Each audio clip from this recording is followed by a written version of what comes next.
A Tahoe City ski guide and another man remain hospitalized for injuries suffered in a heli skiing crash that killed Disney president Frank Wells. 40-year-old Paul Scannell of Tahoe City remains in the intensive care unit where he is listed in critical and unstable condition with head injuries. Also, 50-year-old Mike Hoover of Los Angeles is hospitalized in serious but stable condition with multiple fractures and broken bones.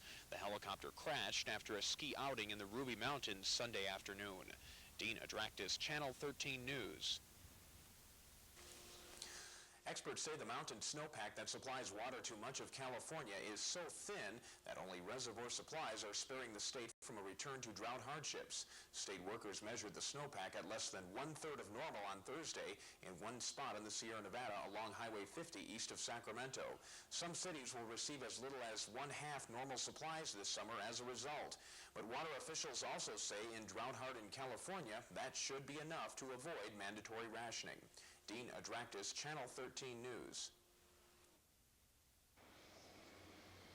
A mother attended her daughter's funeral today, then returned to jail pending trial for the girl's murder. Death officials are blaming on California authorities who let the child go home despite evidence of abuse.